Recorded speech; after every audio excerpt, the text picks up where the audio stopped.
Hello friends, welcome to our YouTube channel. तो आज का हमारा क्वेश्चन है किशोरावस्था में होने वाले संवेगात्मक विकास पर प्रकाश डालें। आप सभी को किशोरावस्था के बारे में तो पता ही होगा, और जिन्हें नहीं पता है तो वो मेरे वीडियो को देख सकते हैं, जिसका लिंक आपको डिस्क्रिप्शन में मिल जाएगा। मैंने इस पर दो वीडियो बनाया है, एक किशोरावस्था व उसकी विशेषताओं के बारे में, और दूसरा किशोरावस्था की समस्याओं के बारे में बताएं। ठीक है, तो वो आप दो वीडियो लिंक से देख सकते हैं, जिसका लिंक आपको डिस्क्रिप्शन में मिल जाएगा। तो आज का हमारा क्वेश्चन क्या है, किशोरावस्था में होने वाले संवेगात्मक विकास पर प्रकाश डालें। तो सबसे पहले देखिए, हम संवेगात्मक विकास क्या होता है। तो संवेगात्मक विकास को हम लोग इंग्लिश में कहते हैं इमोशनल डेवलपमेंट। संवेग मतलब होता है इमोशन। इमोशन क्या हुआ, जैसे देखिए क्रोध, प्रेम, ये सब सहानुभूति, ये सब इमोशन हुआ। तो किशोरावस्था में किस प्रकार से संवेगों का विकास होता है, उसी के बारे में हम आज जानेंगे। तो चलिए हम अपने आंसर की ओर बढ़ते हैं। ठीक है, आइए।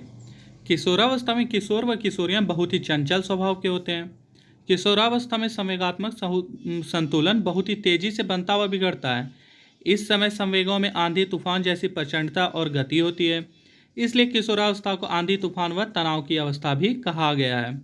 तो ये एक क्वेश्चन यहाँ से बनता है कि किशोरावस्था को आंधी तूफान व तनाव के अवस्था क्यों कहा गया है। ठीक है, तो इसका भी आपको आंसर मिल जाएगा इसी क्वेश्चन से। ठीक है, तो चलिए आगे बढ़ते हैं। जीवन के किसी भी अन्य अवस्था में संवेगात्मक विकास इतना चरम पर नहीं होता है जितना किशोरावस्था में होता है। तो ये हम सभी ने फील भी किया है कि संवेगात्मक जो हम लोग का इमोशन जो रहता है सबसे ज़्यादा चरम पर कब होता है, किशोरावस्था में होता है। एक किशोर के लिए अपने संवेगों पर नियंत्रण रखना बहुत कठिन हो जाता है। बिल्कुल, बहुत सारे किशोर जो हैं वो संवेग पर नियंत्रण नहीं ही रख सकते हैं। बहुत सारे, क्या 95% कह सकते हैं कि संवेग पर नियंत्रण नहीं रख पाते हैं किशोरावस्था में।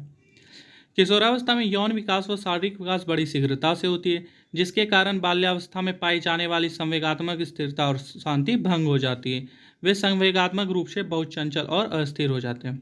तो देखिए, हम लोग बाल्यावस्था में क्या होता है कि हमारा जो इमोशन होता है वो कुछ हद तक स्टेबल हो जाता है, और किशोरावस्था में इसके विपरीत जस्ट हमारा वो जितना भी इमोशन होता है वो सभी उथल पुथल वहाँ होने लगते हैं। ठीक है, तो आइए किशोरावस्था में होने वाला संवेगात्मक विकास अब हम देखते हैं। तो पहला है, किशोरावस्था में संवेगों में अस्थिरता होने के कारण उसे समायोजन करने की समस्या का सामना करना पड़ता है। वह अनुकूल परिस्थितियों में प्रोत्साहन पाता है और प्रतिकूल परिस्थितियों में निराशा पाता है। यह निराशा आत्महत्या की भावना और क्रिया तक पहुंच जाती है। देखिए, किशोरावस्था में क्या होता है कि अगर हमें मतलब कुछ हम गलत कर देते हैं तो फिर उस वो निराशा हमें आत्महत्या तक लेके जा सकती है। किशोरावस्था में ऐसी परिस्थितियां क्रिएट हो जाती हैं। ठीक है, बी एन झा के अनुसार किशोरावस्था का संवेगात्मक विकास इतना विचित्र है कि किशोर एक ही परिस्थिति में विभिन्न अवसरों पर विभिन्न प्रकार का व्यवहार करता है। एक अवसर पर उसे उल्लास से भर देती है, वहीं दूसरे अवसर उसे खिन्न कर देती है। वही परिस्थिति दूसरे अवसर पर उसे खिन्न कर देती है। तो ये होता है। तो इसके एक एग्जांपल से मैं बताता हूँ। जैसे मान लीजिए क्रिकेट क्रिकेट में इंडिया फर्स्ट बैटिंग कर रही है, वहाँ सचिन ने शतक मारा, तो वहाँ पे देखिए वो सारे खुश हो गए, और वहीं मैच हार गए तो फिर वहाँ पे क्या कहते हैं, खिन्न हो जाते हैं। सेम, बस ये एक एग्जांपल था। किशोरावस्था में भी ऐसा ही होते रहता है। चलिए अब दूसरा पॉइंट देख लेते हैं। किशोर का जीवन अत्यधिक भाव प्रधान होता है। उसमें आत्मसम्मान का स्थायी भाव विकसित हो जाता है। वह किसी भी प्रकार अपने आत्मसम्मान पर लगी ठेस को बर्दाश्त नहीं कर पाता है। ये किशोरावस्था की एक विशेषता भी कह सकते हैं। ठीक है, वह अपने आत्मसम्मान पर कोई भी दाग बर्दाश्त नहीं कर पाएगा। ठीक है, चलिए तीसरा आप देखते हैं। किशोरावस्था में काम भावना बहुत तीव्र हो जाती है। किशोर में प्रेम संवेग बढ़ जाता है। वह प्रायः विपरीत लिंग के प्रति प्रेम भाव प्रदर्शित करता है। यह काम प्रवृत्ति किशोर के संवेगात्मक विकास पर काफ़ी प्रभाव डालती है। ठीक है, तो किशोरों में क्या होती है, काम भावना उस टाइम तक विकसित हो चुकी होती है, और उनमें प्रेम संवेग बढ़ गया होता है। ठीक है, और प्रायः सभी बॉयज़ जो है वो अपने विपरीत लिंग के लिए और गर्ल्स विपरीत लिंग के लिए अट्रैक्ट होने लगते हैं, और यह उनके इमोशनल डेवलपमेंट पर बहुत ही प्रभाव डालती है। ठीक है, बी एन झा के अनुसार किशोरावस्था में बालक और बालिका दोनों में काम प्रवृत्ति अत्यधिक तीव्र हो जाती है तथा उनके संवेगात्मक व्यवहार असाधारण प्रभाव डालती है। ठीक है, चलिए चौथा देखते हैं। किशोरावस्था में प्रेम, दया, क्रोध, सहानुभूति आदि संवेग अस्थायी रूप से प्राप्त कर लेते हैं। किशोर इन पर नियंत्रण नहीं कर पाते। यही कारण है कि इन्हें शीघ्र ही क्रोध आ जाता है। तो ये हम सभी ने फेस किया है कि किशोरावस्था में हमें क्रोध बहुत ही जल्दी आ जाता है। ठीक है, चलिए अब पाँचवां देखते हैं। किशोरावस्था में संवेगात्मक स्थिरता का संबंध उसकी शारीरिक शक्ति से होता है। स्वस्थ किशोर में संवेगात्मक स्थिरता तथा अस्वस्थ किशोर में संवेगात्मक अस्थिरता देखने को मिलती है। तो देखिए, शारीरिक रूप से जो जितना सक्षम होंगे उनका इमोशनल डेवलपमेंट उससे प्रभावित होता है। स्वस्थ किशोर जो है उनका संवेगात्मक, देखिए वो इमोशनल डेवलपमेंट के मामले में स्टेबल होते हैं, मतलब स्थिर होते हैं। वहीं जो अस्वस्थ व्यक्ति होते हैं, अस्वस्थ किशोर होते हैं, वो उनमें इमोशनल जो है ना स्टेबिलिटी नहीं मिलता है, वो संवेगात्मक रूप से अस्थिर मिलते हैं। ठीक है, चलिए अब छठे पॉइंट की ओर चलते हैं। किशोर का जीवन कल्पनाशील होने के कारण दिवा स्वप्नों का होता है। वह दिवा स्वप्नों में अपने संवेगों की अभिव्यक्ति करता है।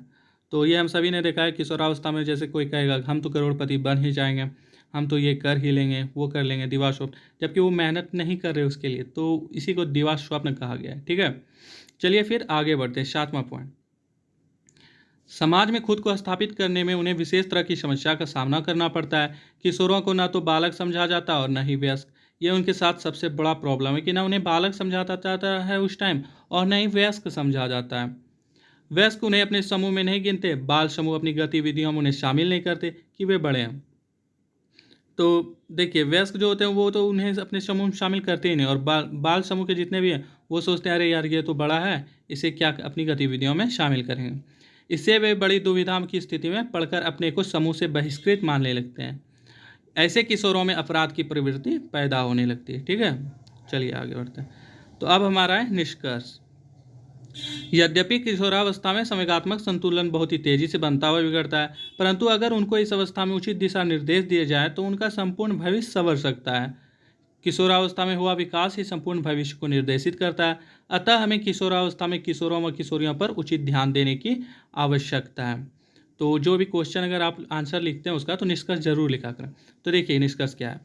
किशोरावस्था में जो संवेगात्मक विकास होता है वो बहुत ही तेजी से बनता हुआ बिगड़ता है, और लेकिन अगर उनको उचित दिशा निर्देश दिए जाए तो उनका संपूर्ण भविष्य संवर सकता है। किशोरावस्था में उनको एक अच्छे गाइडलाइन की हमेशा ही ज़रूरत होती है, उनका संपूर्ण भविष्य संवर सकता है। ठीक है, किशोरावस्था में विकास ही उनके भविष्य को निर्देशित करता है। जी बिल्कुल, किशोरावस्था में बच्चे देख लीजिए जो डायरेक्शन में चले जाते हैं वो उसी डायरेक्शन में आगे बढ़ते जाते हैं। अतः कि हमें किशोरावस्था में किशोरों व किशोरियों पर उचित ध्यान देने की आवश्यकता है। ठीक है, तो इसी के साथ हमारा ये वीडियो समाप्त हुआ। अगर आपको ये आंसर पसंद आया हो तो चैनल को सब्सक्राइब कर लें, और साथ ही हमारे टेलीग्राम चैनल को ज्वाइन कर लें, जिससे आगे आने वाले वीडियोज़ के बारे में आपको अपडेट मिलता रहे। Thank you guys.